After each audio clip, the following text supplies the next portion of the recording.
São 7h19. O auxílio emergencial beneficiou nesse período da pandemia 62 milhões de pessoas que perderam o emprego ou ficaram sem a renda com o trabalho informal. Agora, em meio a tanta gente que precisava do benefício, alguns milhares receberam a grana de forma indevida e gente também da área do serviço público. O Ministério da Defesa revelou que pelo menos 50 mil militares receberam o dinheiro indevidamente. Desse total, 43 mil, mais ou menos, já devolveram a grana. Agora, outros 6.671 militares ainda não fizeram essa reposição do dinheiro do auxílio emergencial pago de forma indevida aos cofres da União. Mais informações com Carlos Silva. O auxílio emergencial salvou da pobreza milhões de pessoas que nesse período da pandemia da Covid-19 ficaram sem renda e viram o orçamento doméstico se esvaziar. Entre os meses de março e dezembro, pelo menos 62 milhões de brasileiros foram contemplados mensalmente com uma fatia dos 300 bilhões de reais destinados pelo governo federal para ajudar a quem mais precisava e, ao mesmo tempo, para salvar a economia. Como nem tudo é perfeito, muita gente com renda, carteira assinada ou dinheiro em conta recebeu a grana destinada a amenizar o sofrimento de quem da noite para o dia viu a cozinha vazia e os compromissos atrasarem. Entre os beneficiados que receberam indevidamente o auxílio emergencial estão 50.645 militares, sendo 39.276 da ativa, segundo o mais recente balanço do Ministério da Defesa. Dezenas desses militares estão em cidades do Ceará. Desse total, até o dia 30 de novembro, 43.974 militares devolveram o dinheiro aos cofres da União. Outros 6.671 militares das Forças Armadas ainda não tiveram o mesmo gesto, de acordo com o próprio Ministério da Defesa. Destacamos que a maior parte dos militares do Serviço Militar Inicial não solicitou auxílio emergencial, mas recebeu o benefício automaticamente porque estava cadastrado no Bolsa Família ou no CAD Único, justificou, de acordo com informação do jornal Folha de São Paulo, o Ministério da Defesa. Com informações dos bastidores políticos, para o jornal Alerta Geral, Carlos Silva. São 7h22. Esses números, jornalista Beto Almeida, ainda são parciais em relação ao balanço geral que o Ministério da Defesa e principalmente o Ministério da Cidadania farão em relação aos dados finais do pagamento do auxílio emergencial. Nós tivemos aqui mesmo no Ceará milhares e milhares de servidores públicos, municipais, estaduais e federais, entre esses servidores também os militares, que receberam de forma indevida o dinheiro do auxílio emergencial. Após o cruzamento de dados entre o Ministério da Cidadania e a Receita Federal e também os órgãos públicos onde esses trabalhadores têm vínculo, constatou-se que um número elevado de quem tem renda comprovada no caso do serviço público, essas pessoas receberam o auxílio emergencial que deveria estar no bolso de quem mais precisa. Após o vazamento das informações, muita gente se apressou para devolver o dinheiro, enquanto o Tribunal de Contas da União, juntamente com o Ministério Público Federal e também o Ministério Público Estadual, fizeram uma mobilização e um alerta sobre os riscos e a necessidade dessas pessoas que receberam o auxílio emergencial de forma ilegal devolver-se o dinheiro aos cofres da União. Beto Almeida, análise política com credibilidade e isenção. Olha, Luziano, chama a atenção na matéria o seguinte, uma declaração dada pelo Ministério da Defesa, que diz o seguinte, entre aspas aqui, abre aspas, destacamos que a maior parte dos militares do Serviço Militar Inicial não solicitou auxílio emergencial, mas recebeu o benefício automaticamente porque estava cadastrado no Bolsa Família ou no CAD Único. É o que admite o próprio Ministério da Defesa. Aí pergunta-se, como é que esses militares, mesmo na sua fase inicial, já estando lá no Exército, continuaram automaticamente cadastrados no Bolsa Família, Luzenor? E no CAD único, quer dizer, o dinheiro caiu do auxílio emergencial na conta de parte desses militares, porque eles já estavam inscritos no Bolsa Família. Então, quem era inscrito no Bolsa Família, automaticamente o dinheiro caía em conta. Então, só aí você já percebe a irregularidade que existia e a fragilidade na fiscalização dos recursos públicos. Mas não apenas isso. A gente falou aqui na matéria que foram 50.645 militares que receberam indevidamente o auxílio emergencial e que desses quase 7 mil não devolveram. Só que desses quase 7 mil, 4.382 são pensionistas que não são e nem nunca foram militares. E até agora também não devolveram. Então, se o governo ainda não decidiu o que vai fazer, Luzenor, se vai criar um auxílio emergencial, se o que vai fazer em relação, porque termina agora em dezembro, agora nesse mês, e aí? Será que nós vamos continuar com essas fragilidades, com esses problemas acontecendo, com pessoas recebendo indevidamente o que virá por aí, que a gente não sabe ainda o que é, mas principalmente, quem consumiu, quem ganhou esse dinheiro indevidamente? Seja lá quem for, não vai devolver o resto? São 7 horas e 25 minutos. Jornalista Beto Almeida, talvez esta seja a maior mancha no auxílio emergencial que, de forma importante, né, de extrema relevância, foi instituído para salvar o orçamento doméstico de milhões e milhões de brasileiros. Aqui mesmo no Ceará, dos 293 bilhões de reais liberados até o momento pelo governo federal, para atender pelo menos 62 milhões de brasileiros, 10 bilhões de reais irrigaram a economia do Ceará nesse período de março a dezembro. Continua irrigando porque neste mês de dezembro, a partir de hoje, mais um grupo de beneficiários do auxílio emergencial recebe o dinheiro. Claro, no primeiro momento era uma parcela de R$600. O governo cortou pela metade, R$300, e mesmo assim esse dinheiro é importante na vida de quem nada tem do ponto de vista de renda ou pouco tem para garantir o mínimo de alimentação dentro de casa.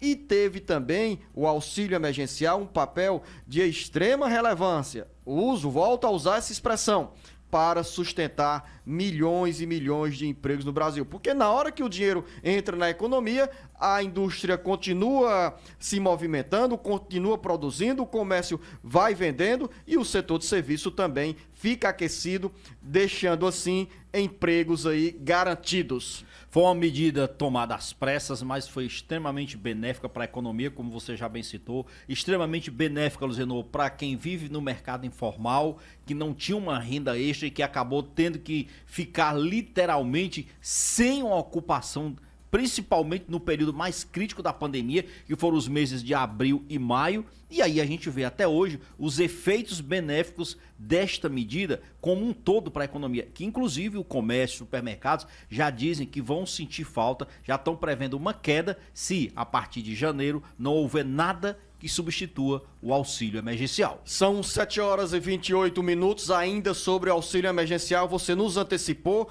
que o governo federal começou a estudar de forma mais objetiva a possibilidade do 14º salário para beneficiários da Previdência Social. Esse assunto, Luziano, é extremamente importante a gente tratar aqui, porque as redes sociais nesses últimos dias têm sido inundadas, principalmente os grupos de WhatsApp, falando de um pagamento de 14º salário para agora, 18 de dezembro. Olha, o que tem de aposentado, de pensionista aqui nesse estado do Ceará, Luziano, aguardando esse 14º salário, recebendo inclusive vídeos que são publicados aí na internet, pelo YouTube, falando do direito que os aposentados têm, que esse dinheiro vai ser liberado. Então, até agora, a gente tem que colocar isso aqui, como se diz, a coisas claras. Isso, até o momento, é fake news. Não há previsão para pagamento de 14º salário no dia 18 de dezembro. O que existe de fato, Luciano? Duas coisas. Primeiro, um projeto de lei que de fato tramita no Senado que foi assumido pelo deputado petista Paulo Paim, que é do PT do Rio Grande do Sul. Esse projeto de fato está tramitando, defendendo o pagamento de um 14º salário, mas o projeto ainda não avançou em nada. E a notícia boa, e essa sim é oficial, é que o governo já admitiu que pode pagar esse 14º salário se, olha o se, a condicional aqui, tá certo? Se os casos da pandemia nessa segunda onda se confirmarem e aumentarem em todo o país e forem necessárias medidas mais drásticas de isolamento, inclusive com restrições de algumas atividades. Aí o governo diz que precisa ter esse plano B. E o plano B é exatamente a antecipação até de 13º salário e pagamento do abono, de um abono de um 14º salário. E aí sim... Quando o governo fala em antecipação de 13º e 14º, significa o quê, Beto? É a conversão do 13º salário de 2021, porque a linguagem antecipar significa pagar antes. Exatamente, Luciano. São duas antecipação coisas, mesmo? É antecipação mesmo, tá certo? Mas isso daí, no caso da antecipação do 13º, é para 2021. O governo, se quiser, a bem da verdade, ele baixa... Assim, a antecipação, o dinheiro não cairia na conta dos beneficiários da Previdência Social agora em dezembro. Em dezembro, não. Não Entendi. cai, tá? A não ser que o governo resolva fazer isso por meio de um decreto, aí sim ele pagaria o 14º salário. O que existe de concreto até agora? Só a intenção. É esse o fato. O governo, pelo menos, já colocou no radar dele que é preciso fazer algo. Agora, não há para acreditar, não dá para acreditar no que os aposentados, os pensionistas andam recebendo nos grupos de WhatsApp, presidente. Quer dizer, que não é o pagamento dia 18, não tem. Não é 14º salário. É a antecipação do 13º salário. São duas coisas, Luciano. Duas coisas. São duas coisas. São 7 horas e 31 minutos. Daqui a pouco a gente continua com este assunto porque mexe aí com a agenda de muitos cearenses. São 7 horas e 33 minutos. Eu volto com o jornalista Beto Almeida para retomar essa conversa sobre o 14º salário para os beneficiários da Previdência Social. E me gera preocupação, Beto, de levar ao ouvinte internauta esclarecimento de forma bem transparente sobre essa movimentação que foi deflagrada e ganhou notícia hoje no jornal O Estado de São Paulo, do governo federal em estudar a possibilidade do 14º salário e também já se falando na antecipação do 13º salário de 2021 em meio às dificuldades que a economia ainda está atravessando e também recai sobre essas dificuldades, recai sobre o bolso dos trabalhadores. E a minha preocupação maior é porque as pessoas ficam muito atentas ao que diz aqui o jornalista Beto Almeida, ao que eu digo no jornal Alerta Geral, em função de termos a única rede no Brasil com 35 emissoras de rádio aos sábados, falando exclusivamente para os trabalhadores a caminho da aposentadoria,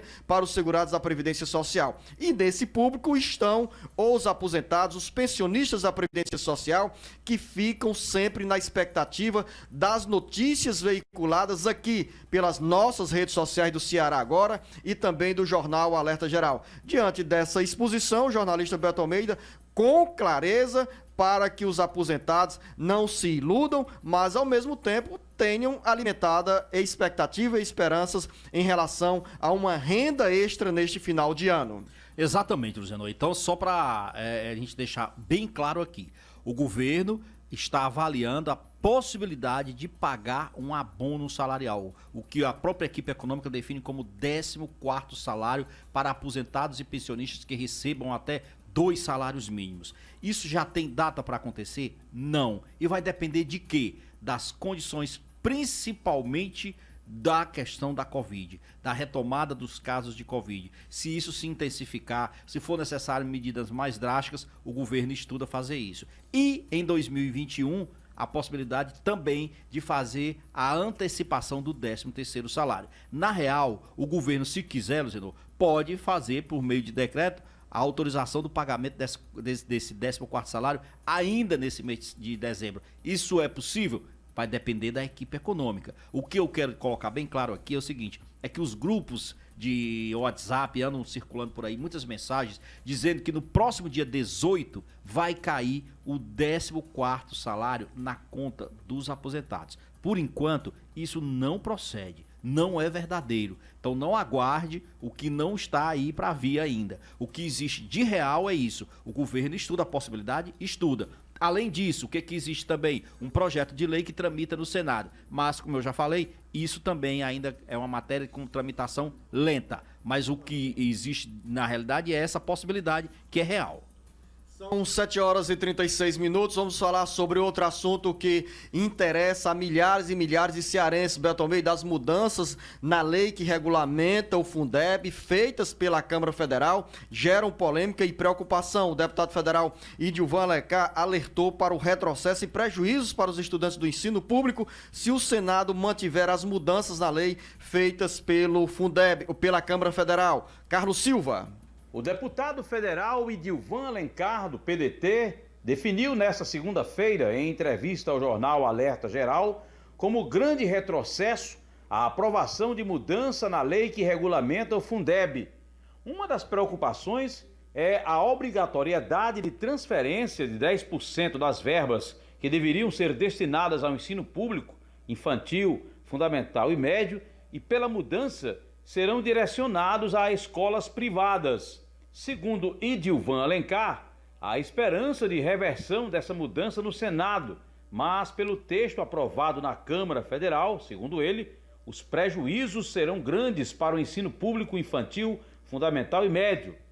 Idilvan citou ainda como outro ponto de retrocesso a flexibilização dos gastos dos 70% que deveriam ser destinados exclusivamente à remuneração de professores e servidores da educação, e pela alteração feita na votação da Câmara Federal, o dinheiro pode ser gasto com pessoal administrativo e, por exemplo, de vigilância.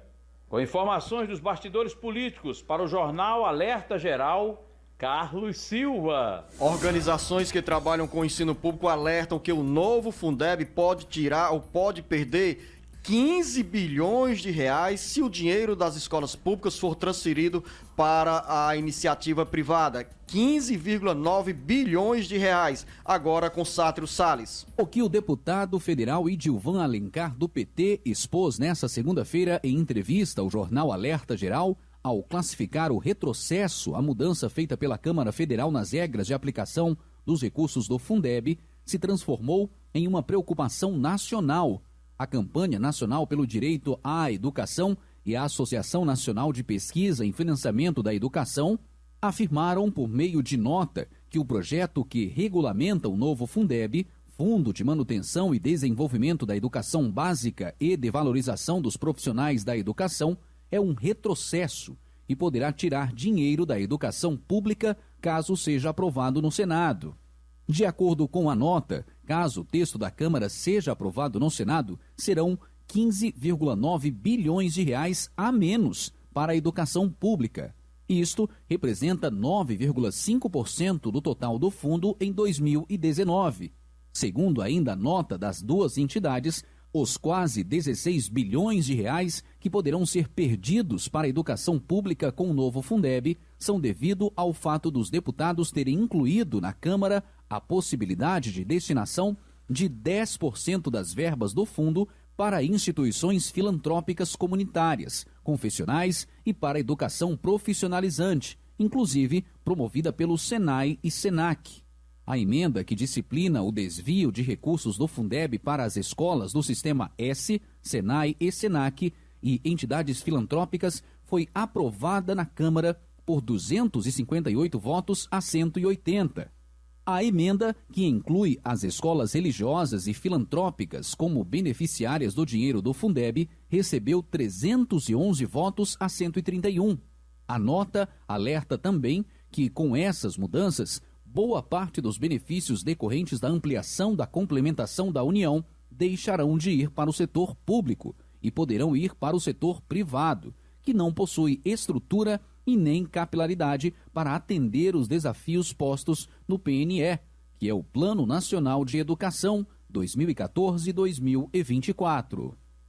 Com informações dos bastidores políticos para o Jornal Alerta Geral, Sátiro Salles. E tem mais, muito mais nessa área, jornalista Beto Almeida. Crescem as pressões para o Senado Federal derrubar a decisão da Câmara que alterou a lei que regulamenta o Fundeb e permite a transferência de recursos públicos para escolas particulares.